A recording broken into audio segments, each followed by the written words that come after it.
Hello, welcome back to the channel. If you saw my last video, you'll know I recently bought this Akiya behind me.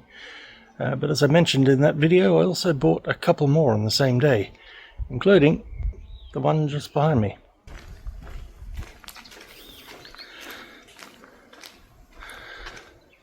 This one, as you can see, is a very small two-story building. It's missing a couple of sheets from the balcony up there. But otherwise, from the outside, it looks pretty good. It's got a partly traditional roof, but the very top bit is actually metal. Right next to the entryway is a sink for some reason. And this is the entry, which has room for a car in front of it. Unlike the other one, this one still has a fair bit of junk in it, which is pretty common in Akiyas.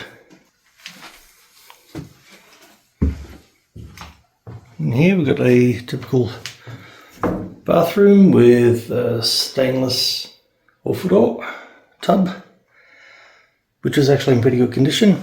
And the tiles generally are in good shape too, so hopefully I won't have to do much in here, apart from replace that vanity unit. For some reason they took the light bulbs. And next door to that is a toilet, which is pretty awful. So I'll be putting a Western toilet in there.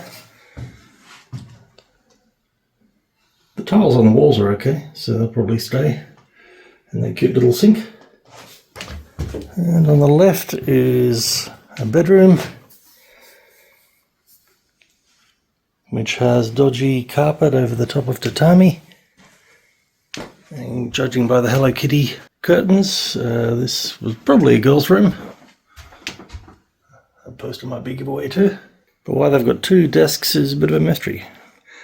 Maybe there were two kids sharing this room. Anyway, it also opens into the kitchen next door. Unfortunately, I can't get the light to work in here, even though it's about the only modern looking light in the house. But in here we've got not too ridiculous vinyl flooring, a very dirty kitchen, although apart from being dirty it's not in terrible condition. I'll see what I can do with that later. A couple of the cupboards up here are a bit rusty though, so ultimately I might be doing a tear out. There was a gas water heater mounted on this plank here that disappeared along with most of the lights. They did leave me all the bunnies though. And this is the main lounge room. It's actually an 8 tatami room, big square room. The sliding doors on the cupboards are pretty much toast, unfortunately, along with this one. But the biggest problem in this room is that there's been a leak for probably many years in this corner, and what we've got above there is actually the balcony. So I suspect that's where we'll find the problem.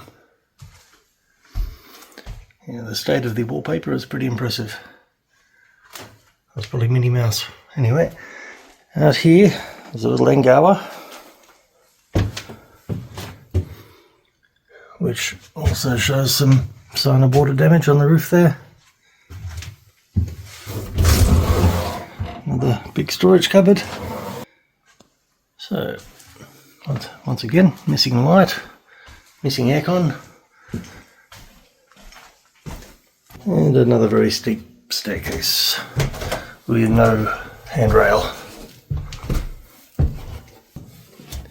There's loads of storage up here again.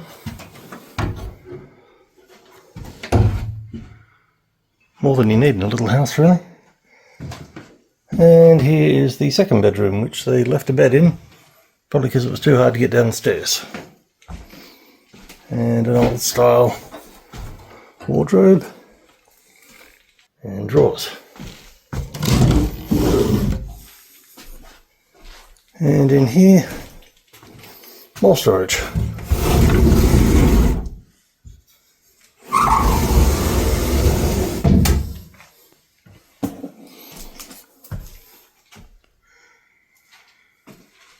No signs of water damage in here, which sort of confirms that it's the balcony that's causing the problem.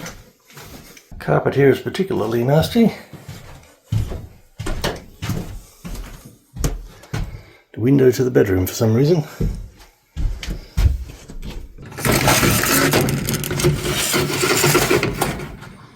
And here is that balcony.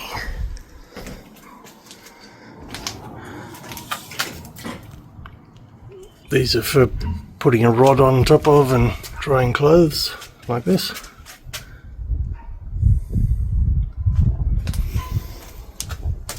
The balcony floor is concrete, which looks like it's been patched before. It's only got this one little drain up this end, which I suspect might be blocked. And that might be where the water's getting in. So to find out, I'm going to bring a bucket of water up here and watch where the water goes.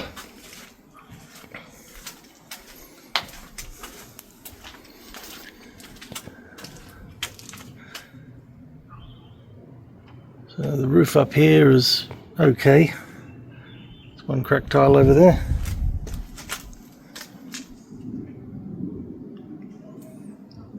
But all the gutters and things seem to be functional. Okay, so here we go, testing my theory about the leak problem.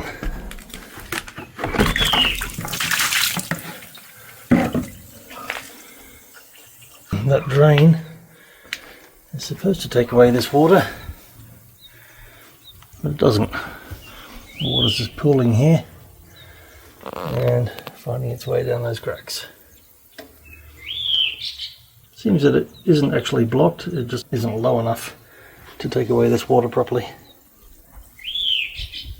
They've left behind a very impressive jigsaw for me. So back downstairs. So that's it for Akiya number 2,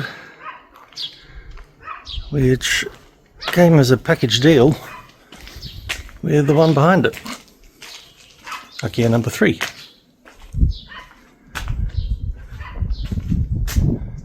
They cannot be built any closer together.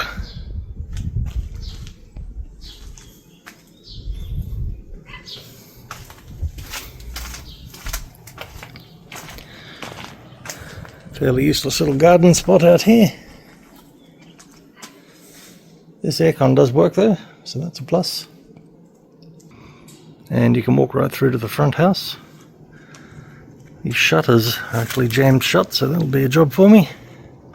So the main part of the roof doesn't look too bad, apart from being very old. But this little bit on the end here is no longer very straight, and a lot of the tiles are a bit out of place, which is causing another leak.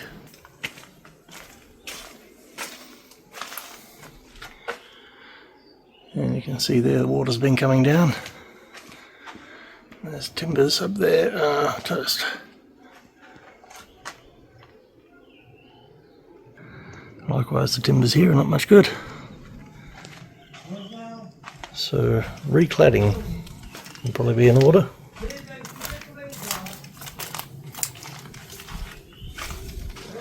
And that's the back door, but we'll go around to the front one.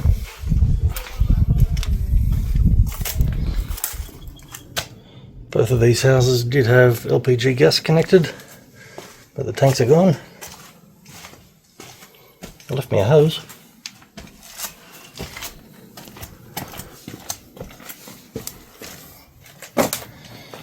This, in case you're wondering, is the septic tank access. This is why it's got that big breather on it. And there's one like that for the other house too. No mail today.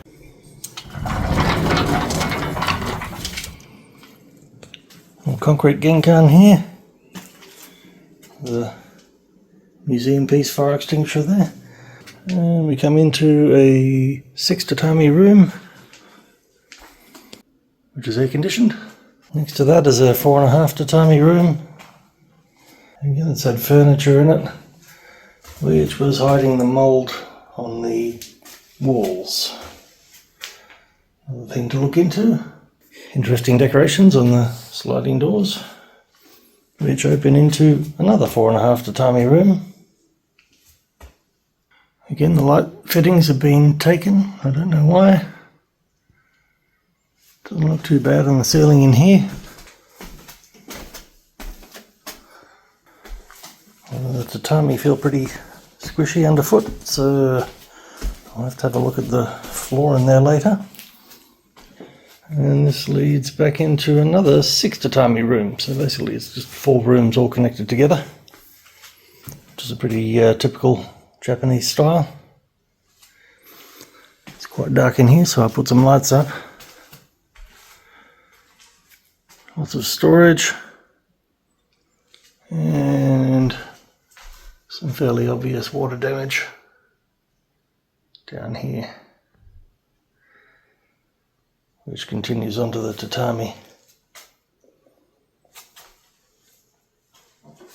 That'll make it pretty easy to pick which part of the roof is a problem, at least. And out here there's a little engawa and the shutters that I can't open yet. But it would be nice if they left me a bit of lighting. Anyway, door's not very good. Through here to the kitchen, which is quite a long room. Some good storage in the pantry here. And another little genkan for the back door.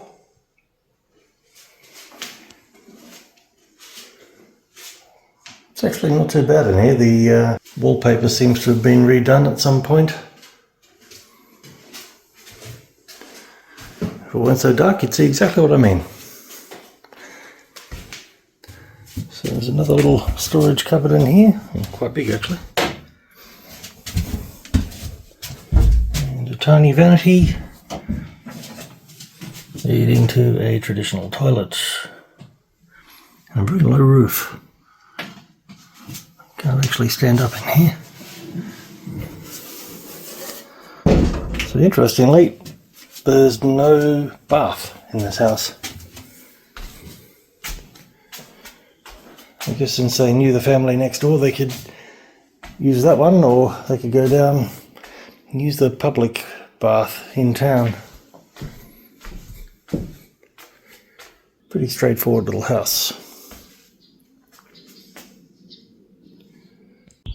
So given the condition problems, you might wonder why I bought these 2 houses. I guess one big reason is because they're right next door, so that gives me potential to do something else with the land in the future. But I'd have to say the main reason was the price. I was offered both of these houses for 1 million yen as a package deal. And then they took off 50,000 yen to compensate for the rubbish left in the first one. So that's 950,000 yen, which is about $10,000 Australian, or about $6,000 US, for 2 houses, which is really cheap, no matter where you're from. And I think I can sort out the problems over time. But for now, my focus is on the big house. I'll just try to sort out the leak problems so things don't get any worse than these ones. And they will be future projects. Thanks for watching, and I'll be back soon with more renovations on this house.